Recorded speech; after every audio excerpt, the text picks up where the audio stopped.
queria conversar com vocês hoje, aliás, eu vou começar fazendo uma pergunta, né? Todo mundo aqui tem certeza que está vivo? Você tem certeza mesmo? Você está vivo?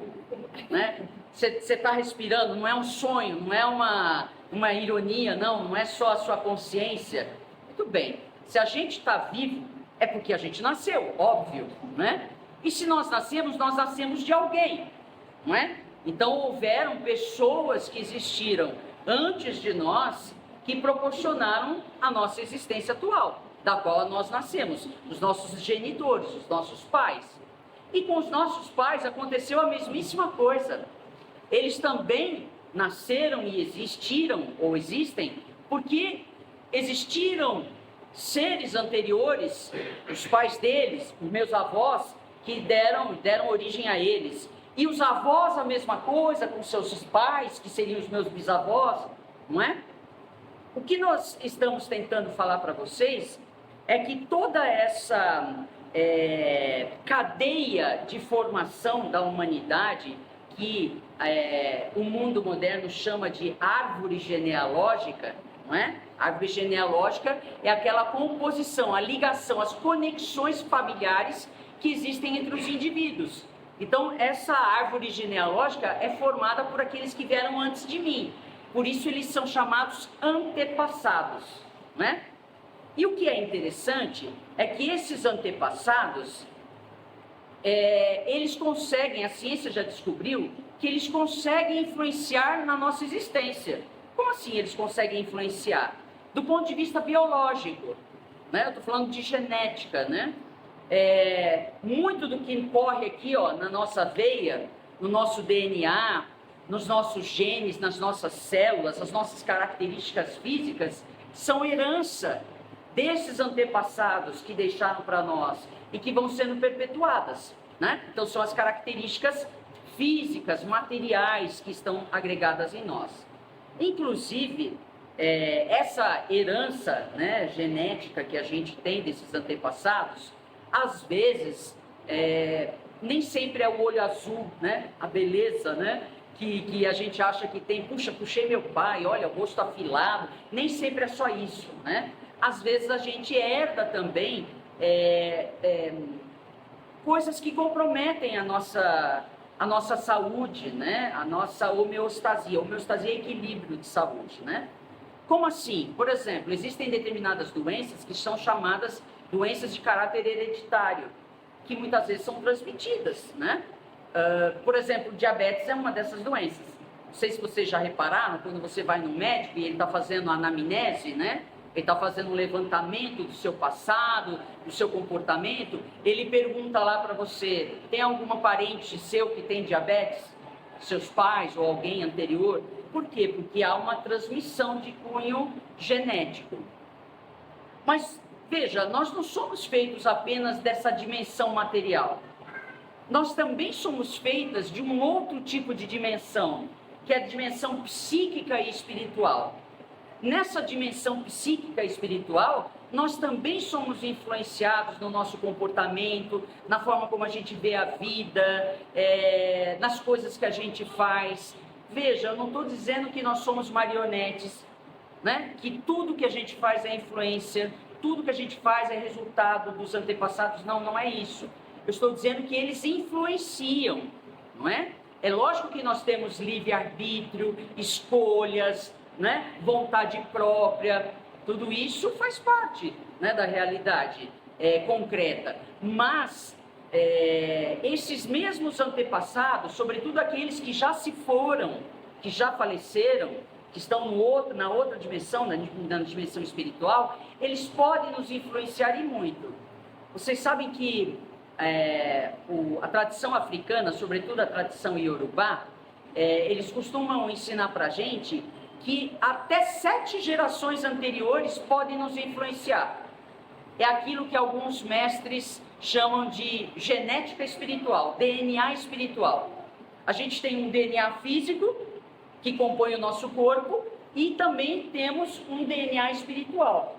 Então, esses seres podem colaborar tanto para que a gente tenha comportamentos positivos, né, nos influenciando positivamente, mas também podem influenciar para questões que não sejam tão positivas, né? Mas como assim? Que tipo de coisa pode acontecer? Então vamos dar um exemplo. É apenas uma situação hipotética. Imagine vocês que porventura eu tenha um relacionamento amoroso com alguém e esse meu relacionamento é um horror, né? É muita briga, muito desrespeito, é violência verbal, é muita traição, parece até uma sina. Cada vez que eu vou tentar arranjar alguém e que eu acho que vai dar certo, a situação degringola e ocorrem sempre as mesmas coisas. Pode ocorrer de quando eu faço um caminho inverso, voltando para os meus antepassados, eu perceba, por exemplo, que as mulheres da minha família parecem que padecem sempre da mesma questão. Por exemplo, me envolvo com um companheiro que tenha questões com alcoolismo. E aí eu vejo que minha mãe também se envolveu com meu pai que tinha problema com alcoolismo, a minha avó também tinha esses problemas. Isso a gente chama de repetição de ciclos. São ciclos que se repetem e que vão sendo transmitidos geração após geração. É possível romper esses ciclos? Sim, é possível romper esses ciclos. Claro que para isso existem rituais específicos, né? Pessoas capacitadas. Não vamos nós chegar em casa e acender 5, 6 velas, né? Para minha avó, para meu avô que morreu, que não sei o quê, né? Porque como muitas pessoas não sabem como lidar com essas memórias ancestrais, pode acontecer de você comprometer mais a situação do que ajudar, não é? Ah, mas então como é que eu sei se eu estou repetindo ciclos? Veja, existem várias tecnologias que o mundo espiritual coloca à nossa disposição. Consultar, por exemplo, um oráculo é uma delas, né? Embora isso não venha ao caso nesse momento, mas é uma possibilidade. O que importa é que, de alguma forma, eu trabalhe essas memórias ancestrais, essa influência ancestral, para que esse ciclo possa ser rompido e eu não continue replicando ele. Porque se eu não romper esse ciclo na minha geração, os meus descendentes vão também repetir as mesmas questões. Como assim? Meus filhos, né? Minha filha, se eu tivesse, poderia acontecer deles repetirem o mesmo ciclo, né? Agora, existem antepassados que foram tão bons, que foram tão benfeitores, não só para sua família, mas para sua comunidade, para sua tribo, vamos dizer assim, né? Para os seus amigos, para aquela sociedade que vivia no entorno deles, que eles merecem ser lembrados com uma constância mais presente, né? Eles merecem culto, eles merecem devoção. Por quê? Por conta das benfeitorias, das coisas boas que eles fizeram e continuam fazendo enquanto desencarnados. Esses antepassados que merecem culto, nós chamamos de ancestrais ilustres. Os ancestrais ilustres, no caso da Umbanda, são aquelas entidades que se manifestam no terreiro. Eles são ancestrais de alguma forma. Pode não ser um antepassado da minha linhagem familiar específica, mas eles ampliaram a noção de família. É uma família estendida, né? Não é só uma família biológica, é uma família estendida por laços outros que a espiritualidade permite. Sabe que são várias as religiões que cultuam ancestrais ilustres? Só para vocês terem uma ideia, não sei se vocês já ouviram falar na Seishonoye. Seishonoye, por exemplo, cultua um ancestral que é chamado Masarahu Taniguchi. Eu não sei se a pronúncia é essa, né? Mas Masarahu Taniguchi, que foi o fundador da Seishonoye, é um ancestral venerável, né? Um ancestral ilustre. Na Messiânica Mundial, né? A gente tem a figura de Misusama, que também é um ancestral venerável. No budismo tibetano, os lamas, quem são os lamas? Os lamas são aqueles mestres, né, que conduziram as pessoas dentro daquela religiosidade. Veja, eles ampliaram, né, as coisas boas que eles faziam, não ficaram concentrados só no monastério. Eles foram ampliando isso para a humanidade. São também ancestrais ilustres. Nas religiões de matriz africana, quanto mais africano, mais forte é o culto aos ancestrais ilustres. Quem são os ancestrais africanos? Os orixás. Os africanos têm uma ideia de que os orixás tiveram em algum momento uma vida no planeta para ajudar o homem no seu desenvolvimento, quando a civilização estava começando. Então, quando eles morreram e foram para a dimensão espiritual, eles se tornaram ancestrais ilustres. Então, se cultua o orixá. E na Umbanda também. Como eu disse para vocês, a gente tem criança, caboclo, preto velho e tantas outras entidades que baixam nos terreiros de Umbanda por esse Brasil afora, né? Veja que, na verdade, eu sempre digo para vocês que a criança representa o branco europeu, né? O caboclo representa o vermelho indígena e o preto velho representa o preto africano. Mas há uma representação mais sutil do que essa ainda. Essa representação é que a criança é o início, é o começo, é o nascer, é o despertar, é um começo, né? É o começo de tudo. Digamos que a criança é como uma primavera.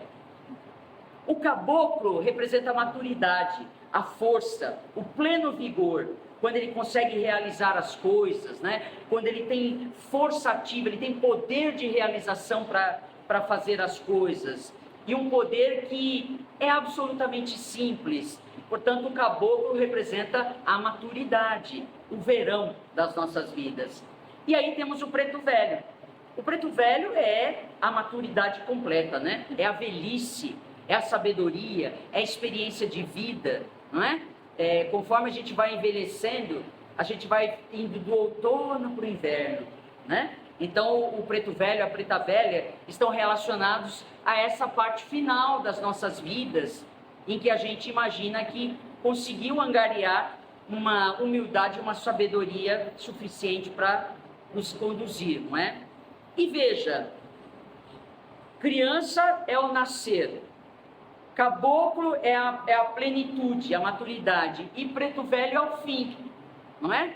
É a finitude, quando a coisa vai já perecer, como a própria natureza, em que tudo nasce, cresce, envelhece e morre.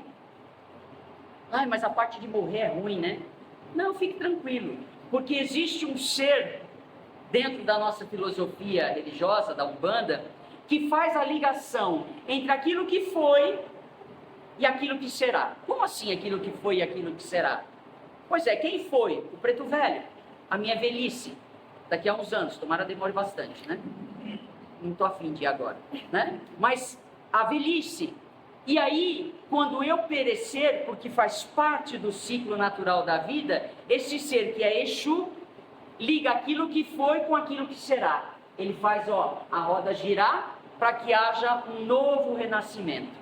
É ele o detentor do axé para fazer essa modificação, né? Essa ligação entre o nascer e o morrer, e o nascer e o morrer, quantas vezes forem necessárias para que a gente experiencie tudo aquilo que a gente precisa vivenciar na Terra.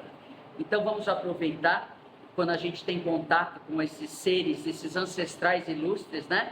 Para que a gente possa olhar para eles e perceber que uma criança que se manifesta no terreiro, ela carrega consigo muito mais do que o aspecto infantil. Ela traz para nós renovação, alegria, pureza, amor, a possibilidade de um novo começo, sempre, sempre, sempre. Saravá.